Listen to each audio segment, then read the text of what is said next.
Hi everyone, आज हम बात करेंगे एक बहुत ही इम्पॉर्टेंट टॉपिक के बारे में जो कि है बैकडोर्स इन साइबर सिक्योरिटी। तो अगर आप लोगों ने हमारे चैनल को अभी तक सब्सक्राइब नहीं किया है तो कर लीजिए। चलिए शुरू करते हैं। सबसे पहले जानने की कोशिश करते हैं कि बैकडोर आखिर में होता क्या है। देखिए, बैकडोर एक ऐसा छोटा सा कोड या फिर एक ऐसी सेटिंग होती है जो किसी सॉफ्टवेयर या फिर किसी भी एप्लीकेशंस या सिस्टम में इंटेंशनली या फिर अनइंटेंशनली छोड़ी जाती है ताकि अनऑथराइज्ड एक्सेस हो सके।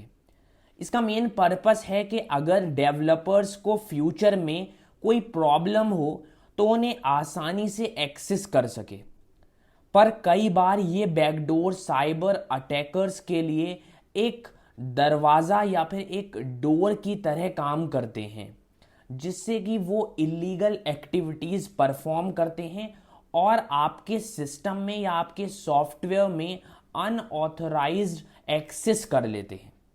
चलिए बैकडोर की वर्किंग के बारे में समझने की कोशिश करते हैं। देखिए, जब एक हैकर या एक अटैकर बैकडोर का पता लगाता है तब वो इसका यूज करके सिस्टम या फिर नेटवर्क में एंट्री करता है बिना किसी ऑथराइजेशन के।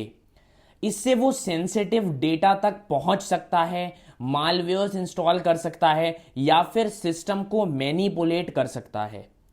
बैकडोर का इस्तेमाल करके अटैकर सिस्टम में छुप सकता है और बहुत सारी खतरनाक एक्टिविटीज को कैरी आउट कर सकता है और इससे सिस्टम के ओनर को पता भी नहीं लग पाता कि हमारे सिस्टम के अंदर किसी ने इलीगली एंट्री ले ली है।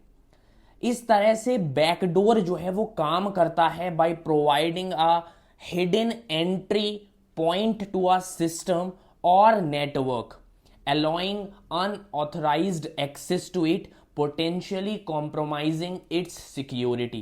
सिक्योरिटी भी कॉम्प्रोमाइज हो जाती है इसके अंदर और बहुत सारे इलीगल सॉफ्टवेयर्स, बहुत सारे रिस्कफुल सॉफ्टवेयर्स इंस्टॉल कर दिए जाते हैं किसी भी सिस्टम के अंदर ताकि उस सिस्टम की सिक्योरिटी ब्रीच हो सके, डेटा ब्रीच हो सके।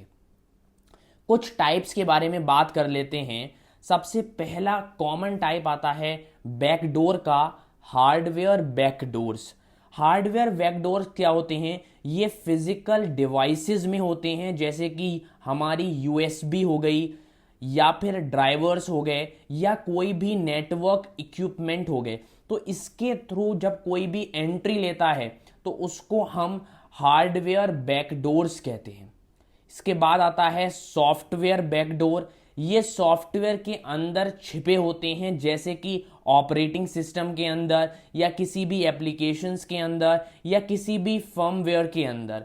तो इससे भी हमारी सिक्योरिटी ब्रीच हो सकती है क्योंकि इलीगली कोई भी एंट्री ले रहा है उस एंट्री पॉइंट से, उस पोर्ट्स के अकॉर्डेंस में। थर्ड आता है एडमिनिस्ट्रेटिव बैकडोर्स। ये उन बैकडोर्स को रेफर करते हैं जो सिस्टम एडमिनिस्ट्रेटर इंटेंशनली छोड़ देते हैं सिस्टम के अंदर ताकि वो सिस्टम में आसानी से एक्सेस कर सकें बिना किसी पासवर्ड के। तो एडमिनिस्ट्रेटर ब्लॉक आपने अपने सिस्टम के अंदर देखा होगा ताकि अगर इन फ्यूचर कभी भी कोई भी प्रॉब्लम आए तो हम अनऑथराइज्ड एक्सेस कर सकें सिस्टम के अंदर बिना किसी पासवर्ड डाले। इसका एक बहुत ही अच्छा रियल लाइफ एग्जांपल लेता हूं मैं एक बैंक मैनेजमेंट सिस्टम का।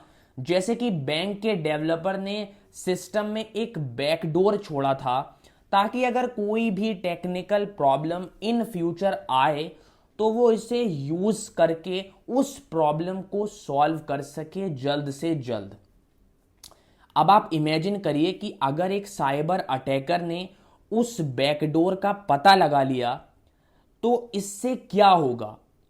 इससे वो बिना किसी ऑथराइजेशन के सर्वर में एंट्री कर सकता है और उससे बैंक के कस्टमर्स के अकाउंट में जो भी फंड होगा वो अपने अकाउंट में ट्रांसफर कर सकता है, छेड़छाड़ कर सकता है अकाउंट स्टेटस के साथ, बैंक डिटेल्स के साथ और भी काफ़ी सारी चीज़ें हैं उनके साथ वो छेड़छाड़ कर सकता है।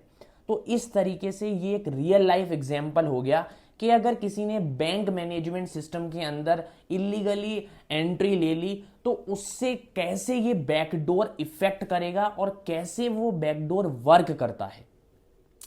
अब ये तो बात थी इसकी वर्किंग की, इसकी टाइप्स की। अब एक लास्ट बात मैं कर लेता हूं कि कैसे आप अपने सिस्टम को, अपने एप्लीकेशंस को सिक्योर रख सकते हैं ताकि कोई बैकडोर का इस्तेमाल करके आपके सिस्टम के अंदर एंट्री ना ले पाए। फर्स्ट आता है रेगुलर ऑडिट्स। रेगुलरली सॉफ्टवेयर्स को अपडेट करते रहो, सॉफ्टवेयर को देखो, उसकी वल्नरेबिलिटीज को देखो, और कोई भी ऐसा अगर बैकडोर आपको पता लगे तो जल्द से जल्द उस बैकडोर को आप सॉल्व करो, उस वल्नरेबिलिटीज को डीबग करो। सेकंड आता है स्ट्रॉन्ग इंक्रिप्शन। सेंसिटिव डेटा को स्ट्रॉन्ग इंक्रिप्शन के साथ स्टोर करना है आपको ताकि कोई भी थर्ड पर्सन अनऑथराइज्ड एक्सेस ना कर सके आपके सिस्टम के अंदर, और अगर वो करना भी चाहे तो वो डेटा जो है वो सेफ है, वो सिक्योर है, क्योंकि वहां पर आपने एक पासवर्ड लगा रखा है, एक 2 स्टेप वेरिफिकेशन लगा रखा है। इसके बाद आप अपने एम्प्लॉयज को ट्रेनिंग दो कि वो साइबर सिक्योरिटी के बारे में कुछ कुछ जाने, साइबर थ्रेट्स के बारे में जाने, साइबर अटैक्स के बारे में जाने, ताकि उन लोगों वो भी अवेयर रहें इन सारी चीज़ों से। और अगर कभी भी कोई भी एक थर्ड चीज़ नोटिस करने पर आ रही है तो वो उसको जल्द से जल्द डीबग करें या करवाएं। इसके बाद आता है ट्रस्टेड सोर्सेज का यूज़ करें आप। सिर्फ ट्रस्टेड सोर्सेज जैसे कि सॉफ्टवेयर्स हो गए, एप्लीकेशंस हो गई, उन्हीं एप्लीकेशंस को डाउनलोड करें जो एक ट्रस्टेड सोर्स से आई हुई हैं या एक ट्रस्टेड वेबसाइट से आई हुई हैं, ताकि आपके सिस्टम में कोई भी थर्ड पर्सन उन ऐप के अकॉर्डेंस में एंट्री ना ले पाए आपके सिस्टम के अंदर। तो ये कुछ प्रिवेंशन मेजर्स थे बैकडोर से बचने के लिए। तो अगर आपको वीडियो अच्छी लगी हो तो वीडियो को लाइक कर देना, चैनल को सब्सक्राइब कर देना। इसी तरीके की साइबर सिक्योरिटी से रिलेटेड सारी की सारी वीडियोस, बहुत सारी वीडियोस आने वाली हैं, उससे रिलेटेड आप हमारे चैनल को सब्सक्राइब कर सकते हैं। तो मिलते हैं अब किसी और वीडियो में। Thank you so much for watching this video.